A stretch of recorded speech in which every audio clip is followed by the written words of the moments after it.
সুপ্রিয় দর্শক বন্ধুরা, আসসালামু আলাইকুম। সবাই কেমন আছেন? আশা করি যে যেখান থেকে দেখছেন সবাই ভালো আছেন। দর্শক বন্ধুরা, গতকালই কিন্তু ইন্ডিয়ান মার্কেটে রেডমির নতুন একটি স্মার্টফোন লঞ্চ হয়েছে, রেডমি নোট 11 SE। এই ফোনটিকে বলতে পারেন রেডমি নোট 11 ওই ফোনটির রিব্র্যান্ডেড ভার্সন, অর্থাৎ এই ফোনটির ডিজাইন এবং স্পেসিফিকেশন রেডমি নোট 11 ওই ফোনটির মতো। ফোনটি শুধুমাত্র একটি ভ্যারিয়েন্টে লঞ্চ হয়েছে, 6GB RAM 128GB ROM। আর এই 6GB RAM ভ্যারিয়েন্টের প্রাইস রাখা হয়েছে 13,499 রুপি। তবে বিভিন্ন অফার্সের মাধ্যমে কিন্তু এই ফোনটি 12,400 রুপিতেই পেয়ে যাচ্ছেন। এই ফোনটির হাইলাইটের বিষয় হচ্ছে এই ফোনে থাকছে Mediatek Helio G95 চিপসেট এবং এছাড়াও থাকছে 64 মেগাপিক্সেলের ক্যামেরা এবং ডিসপ্লেতে থাকছে 90 হার্টজের রিফ্রেশ রেট।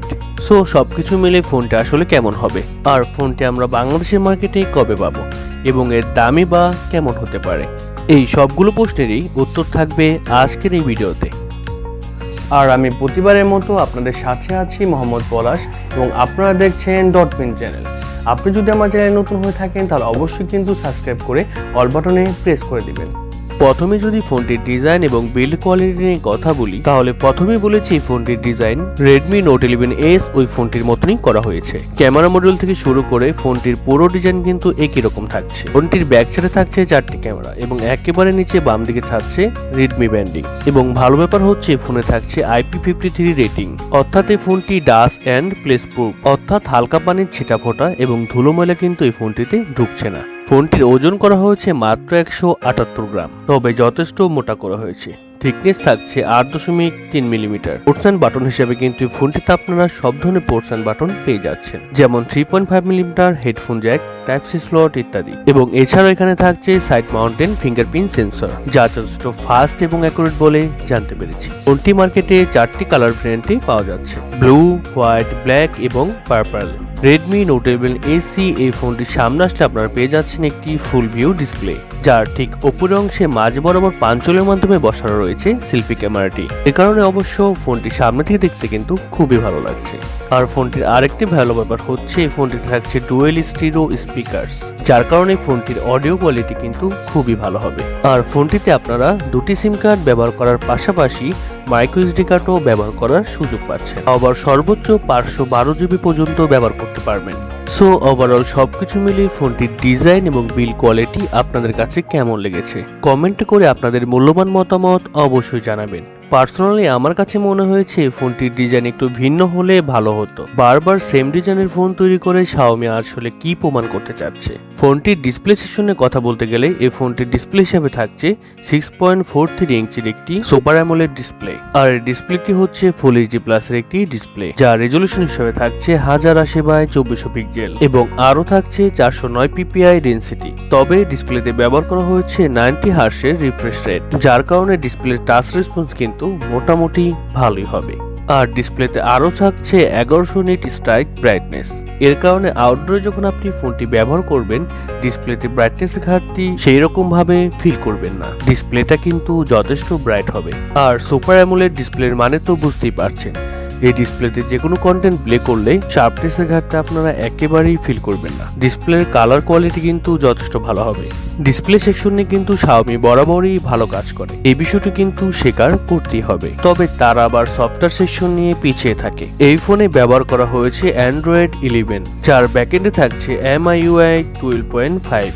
আর 2022 সালে এসে Android 11 খুবই খারাপ লেগেছে। অবশ্যই Android 12 থাকা উচিত ছিল।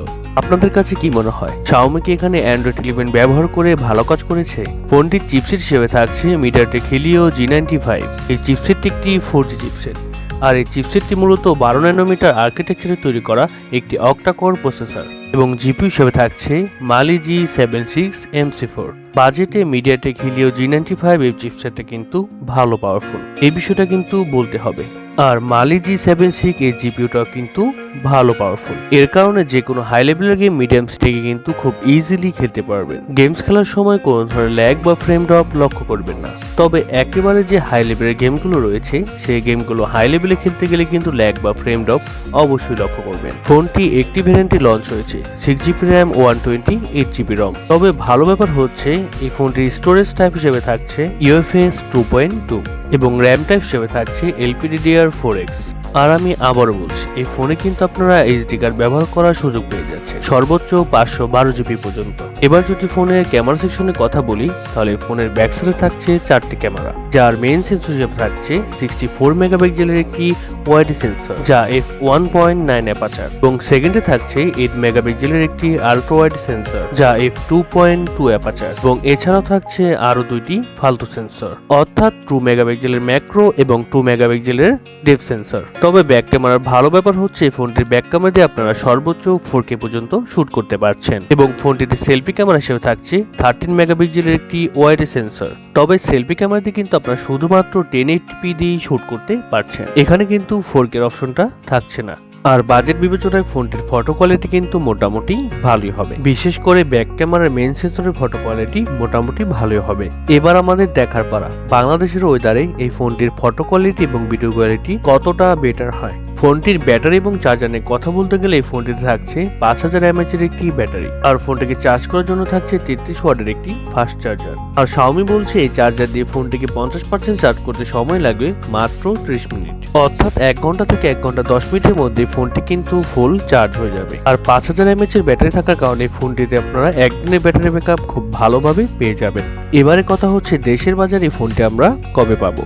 বন্ধুরা, প্রথমে বলেছি এই ফোনটি ইন্ডিয়ান বাজারে গতকালই লঞ্চ হয়েছে, সেই হিসেবে বিবেচনা করলে এই ফোনটি আমরা আগামী মাসের প্রথম দিকে আনঅফিশিয়ালি ফোনটি বাংলাদেশের মার্কেটে পেয়ে যাব। তবে অফিশিয়ালি বাংলাদেশের বাজারে আদৌ এই ফোনটি আসবে কিনা এই ব্যাপারে কিন্তু কোনো ধরনের ইনফরমেশন পাওয়া যায়নি। আর দেশের বাজারে ফোনটি আনঅফিশিয়ালি প্রাইস হতে পারে 17 থেকে 18,000 টাকা। আর এরকম প্রাইস ফোনটি যা আমাদের অফার করছে তা কিন্তু অলরেডি রেডমির অন্যান্য ফোনগুলো কিন্তু অফার করছে, যেমন রেডমি নোট 11s। ওই ফোন এবং এই ফোন কিন্তু সেম ফোন। এই ফোনে কিন্তু বিশেষ করে কোনো সাইডই পরিবর্তন নেই। হ্যাঁ, হয়তো যদি রেডমি নোট 11s এই ফোনে থাকছে অ্যান্ড্রয়েড 11 এবং রেডমি নোট 11 SE এই ফোনে যদি থাকতো অ্যান্ড্রয়েড 12, সেক্ষেত্রে কিন্তু রেডমি নোট 11 SE এই ফোনটি নেওয়াই বেটার হতো। কিন্তু এখানে হার্ডওয়্যার সিস্টেমে কিন্তু সেম এবং পারফরমেন্স সিস্টেমে কিন্তু সেম। সো আমার মনে হয় না এই ফোনটির জন্য ওয়েট করে সেরকম ভাবে কোনো উপকৃত হবেন। আশা করি রেডমি নোট 11 SE এই ফোনটি সম্পর্কে আপনারা বিস্তারিত ভালোভাবে বুঝতে পেরেছেন। তারপর যদি আপনাদের মনে কোনো প্রশ্ন থাকে কমেন্ট বক্সে কমেন্ট করতে পারেন,